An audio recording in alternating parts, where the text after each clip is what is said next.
bonjour à toutes, bonjour à tous. Aujourd'hui, les marchés sont historiquement hauts, les records étant battus des deux côtés de l'Atlantique ces dernières semaines, et ce, dans un contexte géopolitique et économique un petit peu complexe. Les taux des banques centrales se sont stabilisés et on a plutôt des prévisions baissières. Donc, dans tout ce contexte, on va essayer de vous apporter aujourd'hui, c'est des solutions pour décorréler votre portefeuille et des solutions de décorrélation. Donc, qui fait un peu dans la continuité de notre dernier webinaire. Nous allons aujourd'hui explorer ces stratégies alternatives, surtout en matière d'obligations, avec mes deux invités. Donc, Laszlo Bagné, responsable des relations partenaires chez Sycomore AM. Donc, Sycomore AM est une société de gestion française de conviction et un acteur de référence sur l'investissement socialement responsable. Bonjour.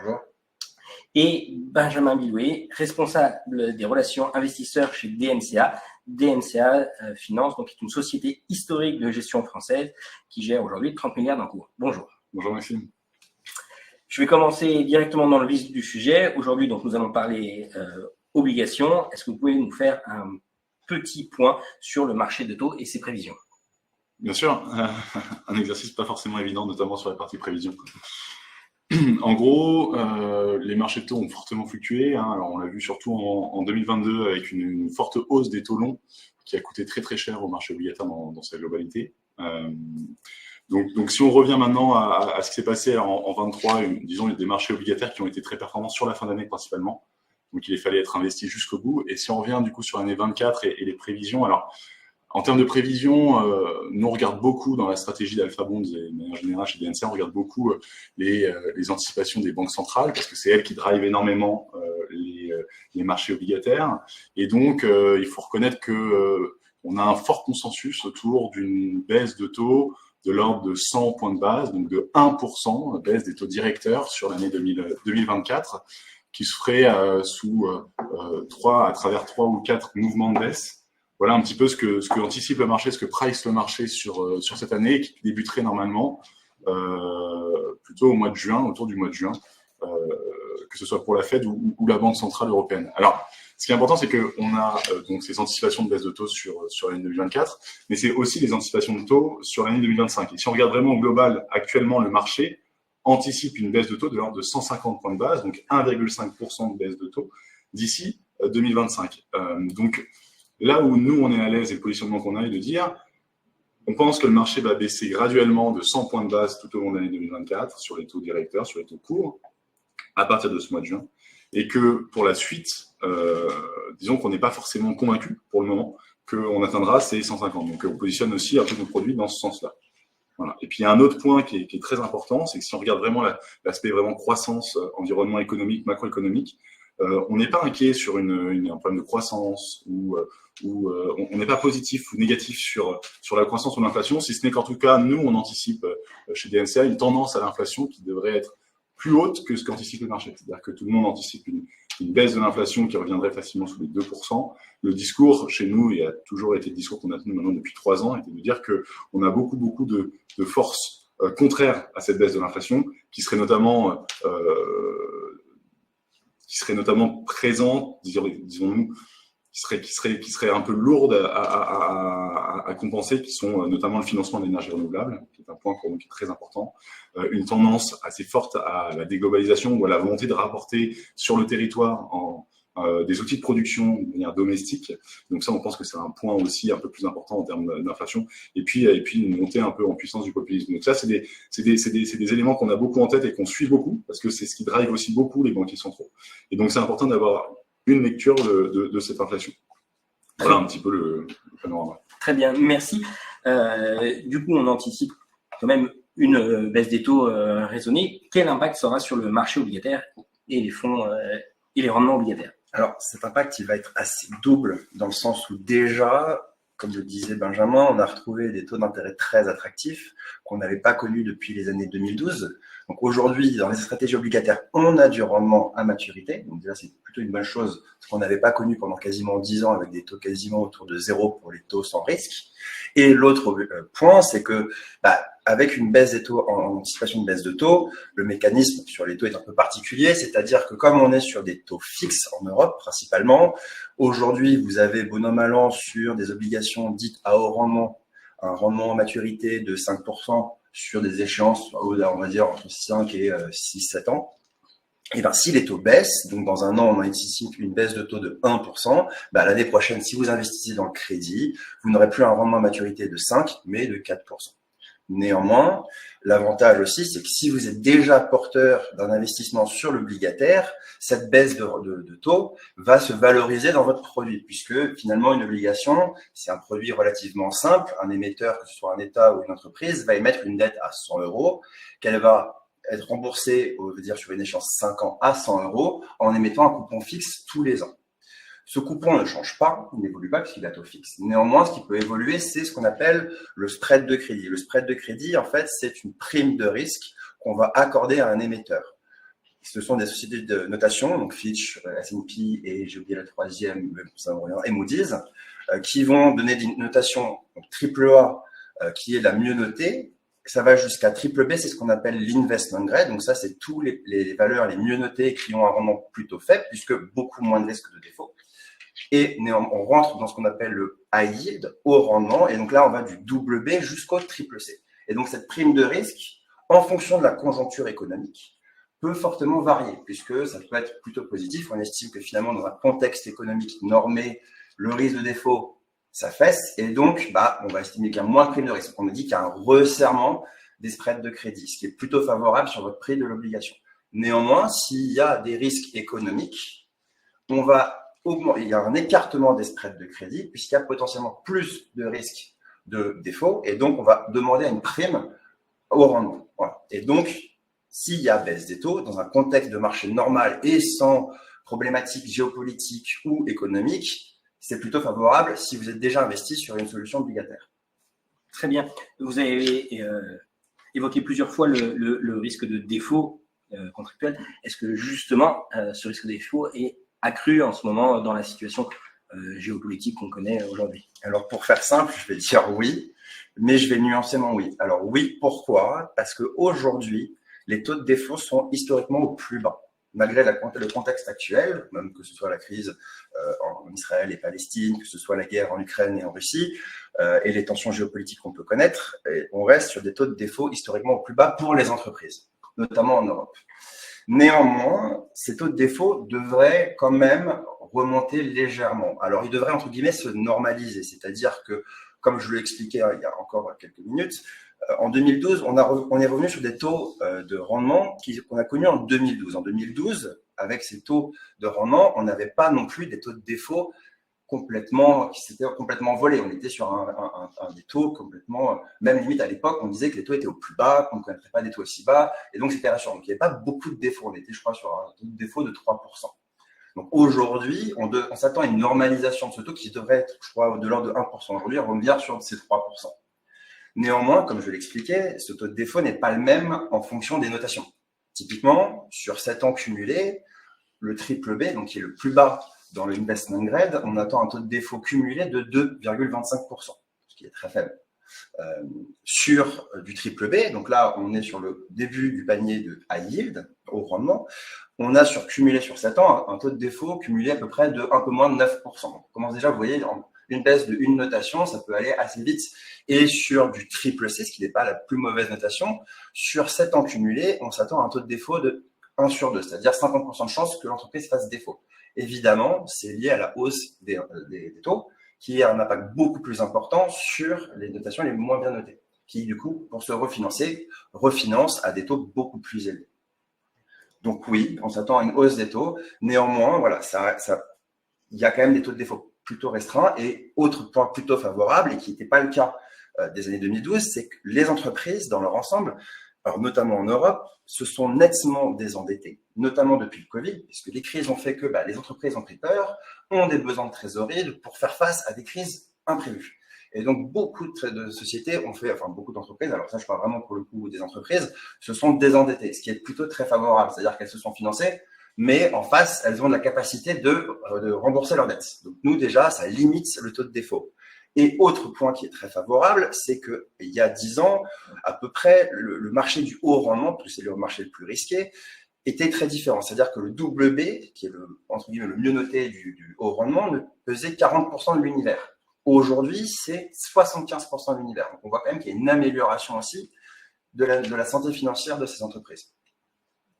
Donc, c'est plutôt rassurant. Très bien, merci. Alors maintenant qu'on a dépeint un peu le contexte dans lequel on est sur les marchés obligataires, quelle stratégie préconisez-vous l'un et l'autre pour investir sur ce marché justement obligataire?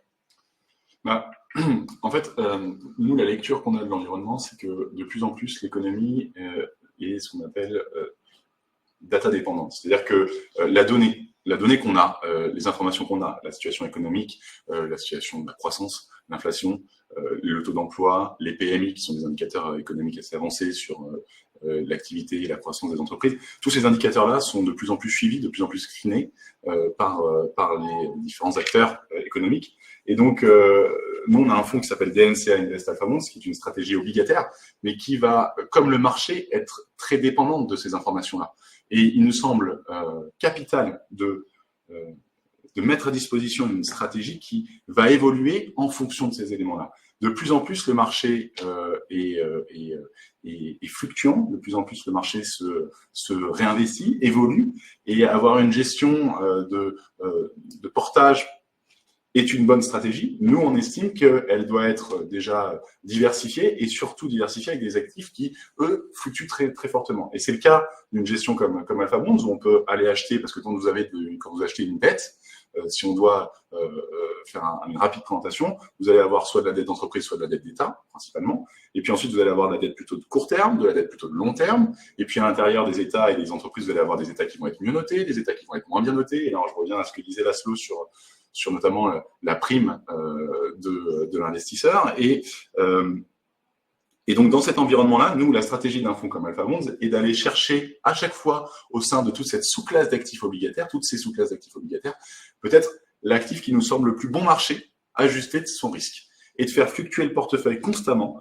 en fonction d'un environnement de marché qui deviendrait plus porteur, en fonction des environnements de taux qui seraient peut-être plus rentables sur le long terme, pas pour le moment, mais potentiellement dans 2, 3 ans, ça serait quelque chose qui serait envisageable, et en ce moment, plutôt être acheteur de dette court terme. Voilà, donc vraiment la volonté pour nous, et quand on regarde le marché, quand on regarde actuellement ce qu'offrent les primes de rendement, ben, il faut reconnaître quand même que pour le moment, ce qui nous semble le plus judicieux, le plus intéressant, c'est d'aller acheter du monétaire, donc plutôt du court terme, en ayant des stratégies de lecture de l'inflation notamment, d'exposition à certaines stratégies de devises, aller acheter peut-être de la dette d'État de pays plus émergents qui ont des rendements peut-être plus intéressants. Voilà. Et puis surtout, pour le moment, ne pas se précipiter, surtout ne pas se précipiter pour aller acheter de la dette d'État plutôt long terme qui nous semble une nouvelle fois peut-être un risque trop important. Il ne faut pas perdre de vue qu'à l'heure actuelle, quand vous prêtez de l'argent à un État, vous gagnez plus d'argent sur de la dette court terme, sur du monétaire, que sur de la dette 10 ans ou 30 ans. Et nous, ça nous semble anormal d'avoir, en plus d'une incertitude de risque, un rendement moindre que ce qu'on devrait avoir. Donc les courbes sont inversées, et ça, c'est des stratégies que vous allez retrouver dans DNCA Invest Alpha Bonds. Voilà, c'est ce qui permet aussi indirectement d'avoir un comportement du fonds, et on reviendra, je pense, dessus plus tard, relativement intéressant dans les portefeuilles. Et du coup, je vais prendre un peu le contre-pied de ce que dit Benjamin, c'est que nous, on préconise quand même plutôt un fonds daté qu'on apprécie beaucoup chez Sycomore, qui s'appelle Sycoyield 2030, donc évidemment une échéance beaucoup plus longue, puisqu'on est quasiment sur 7 ans de maturité, un peu moins de 7 ans. Et pourquoi on préconise, c'est que comme disait Benjamin à très juste titre, c'est qu'aujourd'hui, la courbe des taux est relativement inversée, c'est-à-dire qu'aujourd'hui, à très court terme, on a un rendement quasi équivalent à un rendement long terme.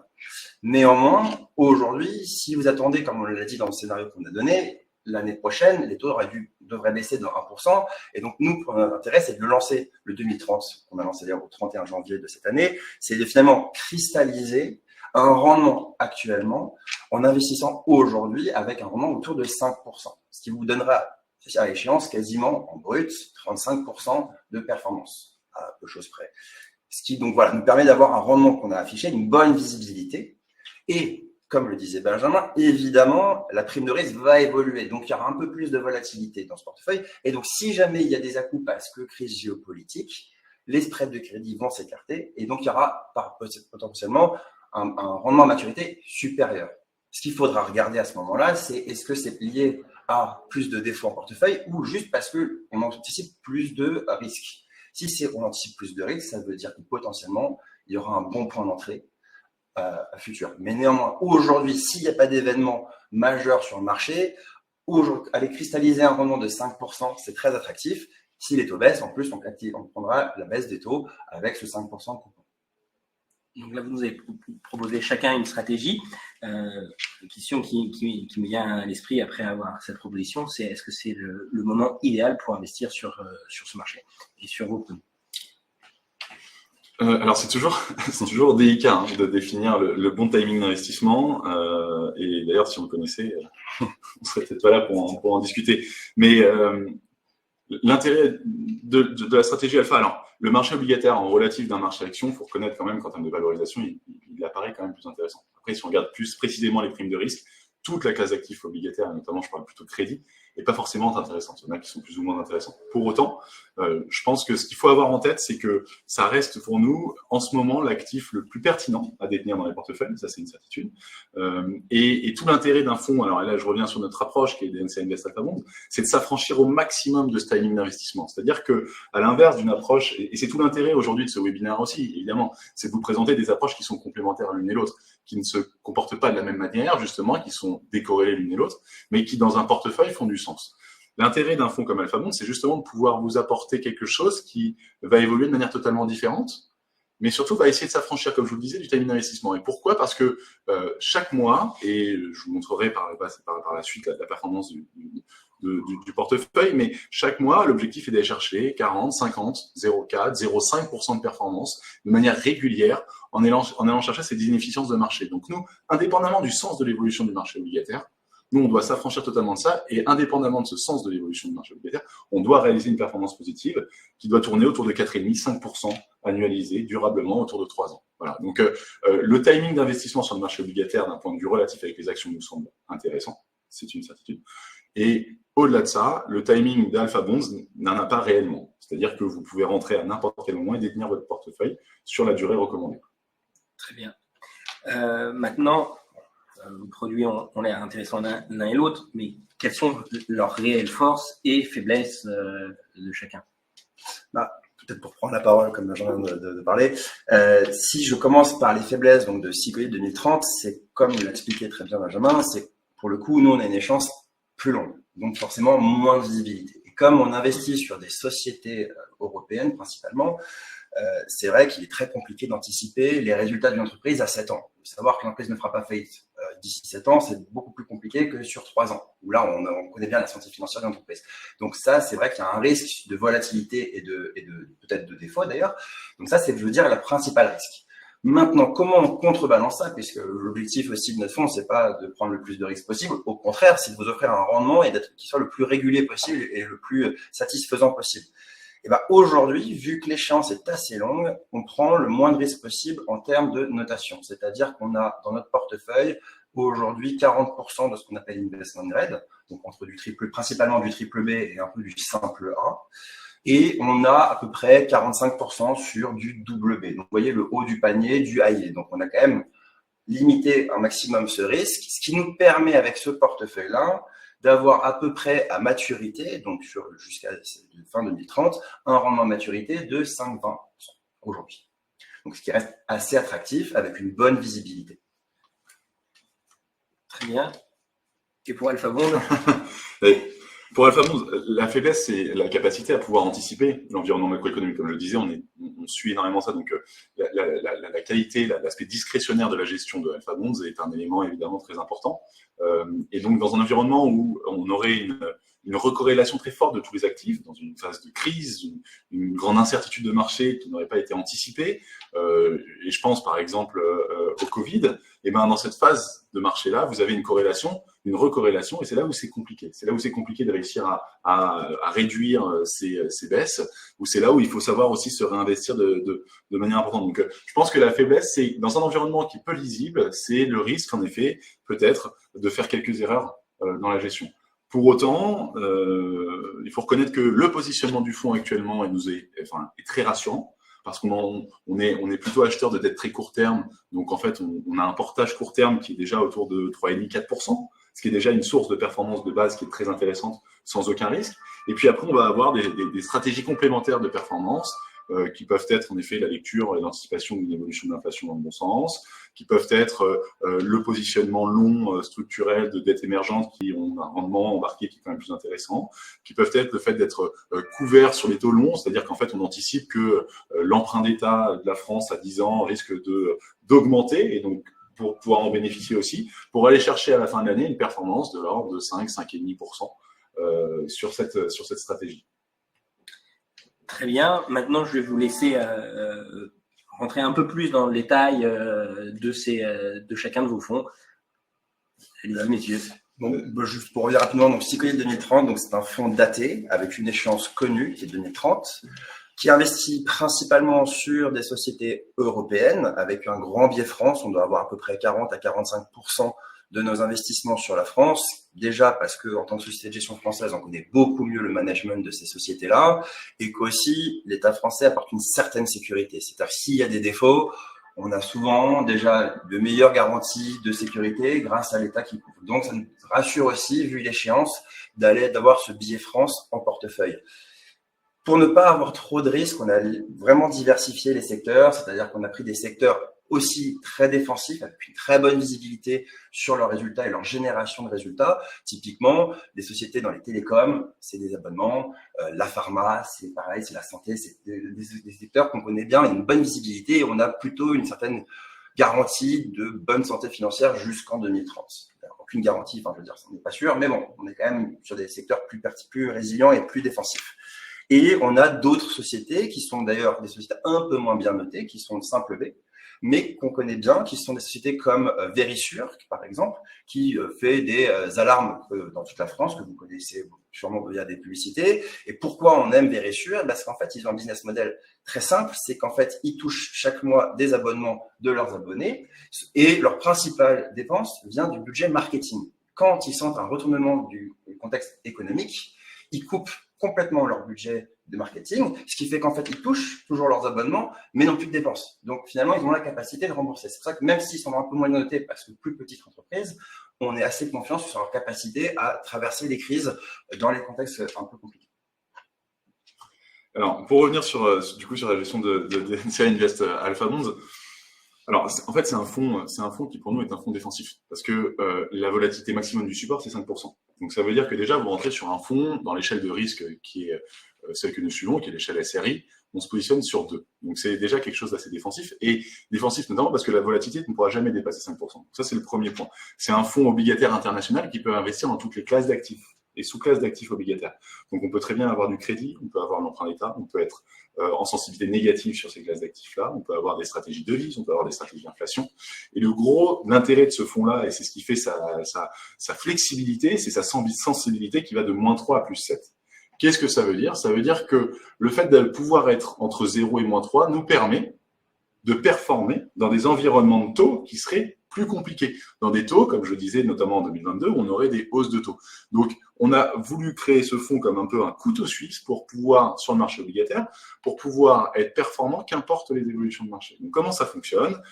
Disons qu'on a deux piliers de gestion, une approche très discrétionnaire, donc tournée sur l'analyse macroéconomique des différentes zones géographiques, que ce soit par exemple aux États-Unis, au Canada, en Angleterre, en Nouvelle-Zélande, en Afrique du Sud, dans les pays émergents, en Asie, en Europe évidemment, dans les pays périphériques, voilà, dans tout le monde entier.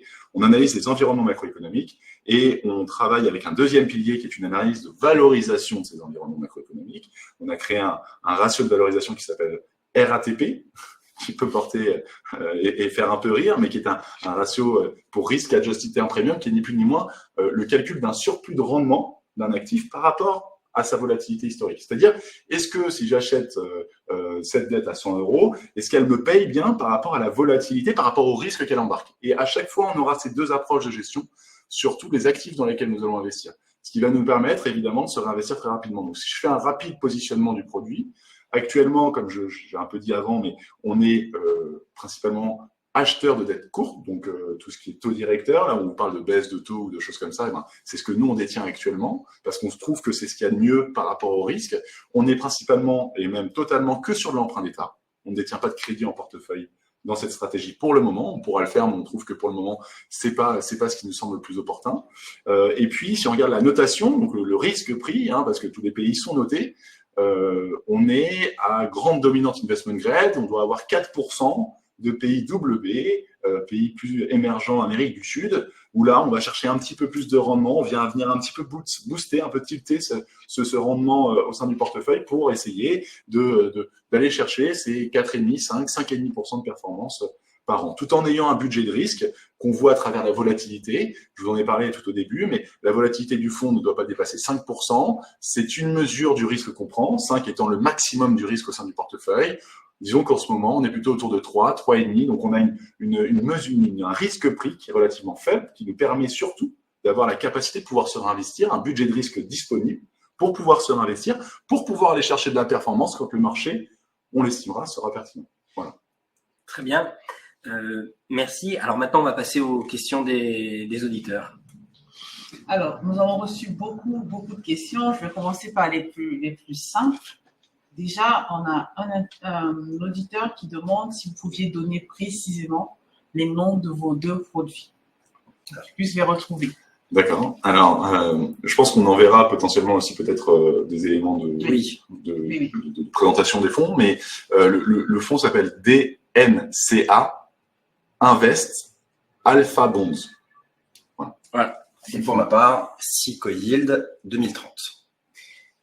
On a une question qui revient plusieurs fois. Vous avez répondu, mais je pense que ça vaut le coup d'éclaircir de nouveau. C'était, est-ce qu'on réduit le risque de perte en capital si on investit sur des obligations proches de leur échéance? Alors, on a une meilleure visibilité.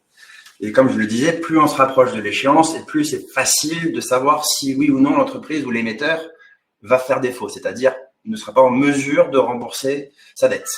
Donc, évidemment, plus on se rapproche de l'échéance et plus c'est facile et moins il y a de risque. C'est pour ça d'ailleurs que, comme le disait Benjamin, on parle de sensibilité. Cette sensibilité, c'est ce qui va faire évoluer la performance d'un fonds obligataire en fonction des volumes. Typiquement, si je prends une sensibilité de 1, si les taux baissent de 1, et ben votre fonds baissera de 1%. Si je prends une sensibilité de 4, si le taux baisse de 1, le fonds va monter de 4%. Et il montera de 1%. Oui, voilà, pardon, excusez-moi, je me suis arrêté, excusez-moi. Merci beaucoup. On peut prendre une question encore, Mathilde. Alors, une autre question, très pragmatique. Est-ce qu'il y a des coupons de servis trimestriellement ou annuellement? Comment ça se traduit sur le taux annuel proposé? Alors, nous, on est sur un produit référencé disponible qui est un produit de capitalisation. Donc, disons qu'on va capitaliser et on ne va pas distribuer. Donc, sur le produit des DNCA Invest Alpha Bonds, non, vous n'avez pas de distribution. Vous profitez de l'appréciation globale du portefeuille mois après mois, année après année. Et on a exactement un produit aussi à capitalisation, alors qui ont réinvesti les coupons qu'on a reçus chaque année dans de nouvelles émissions obligataires. On a potentiellement, on peut lancer une part distribuante, et si c'est le cas, mais ce n'est pas encore fait, ce serait plutôt un coupon annualisé. Un versement annualisé, pas trimestriel. Mais ce n'est pas encore à l'ordre du jour, donc voilà. Alors, la toute dernière question, et après je repasse la parole à Maxime. Alors, quel est, selon vous, le profil type d'investisseur visé sur produit? Sur les stratégies? Oui. Mais disons que, alors après, ça va dépendre de plein de choses, c'est-à-dire quelle va être l'enveloppe que vous allez utiliser, est-ce que vous êtes plutôt sur des produits bancaires, est-ce que vous êtes plutôt sur des produits d'assurance, est-ce que c'est plutôt des contrats de capi, contrats d'assurance vie, est-ce que vous êtes plutôt sur le compte type. Ça dépend de votre profil d'investissement, ça dépend de plein d'éléments. Mais disons que nous, on a une approche qui est une approche très bon père de famille, avec une gestion flexible, très réactive, qui s'adresse à quelqu'un, à un investisseur qui se donne 3 ans minimum d'horizon d'investissement et qui peut en effet accepter quelques baisses de marché. C'est possible, c'est des choses qui peuvent arriver. Ne pas le dire serait une erreur. Qui peuvent accepter des baisses de l'ordre de 5, 6, 7, 8% potentiellement dans des moments de marché un peu compliqués. Pour autant, c'est un fonds qui, pour vous donner un peu une ordre d'idée, pour pouvoir un peu quantifier son comportement, c'est un fonds qui fait en 2021 plus 4,3% de performance. En 2022, qui est une année très compliquée, comme j'expliquais sur le marché obligataire, où presque l'ensemble du marché obligataire est négatif entre moins 10 et moins 20, c'est un fonds qui apporte une performance positive de plus 5,8%, donc qui montre vraiment sa capacité à être résilient et à être décorrélé fortement des actifs obligataires de manière générale. Et puis en 2023, c'est un fonds qui consolide encore cette performance autour de 4,8% pour 2023. Et là, si je regarde depuis le début de l'année, on est à plus 1,4%.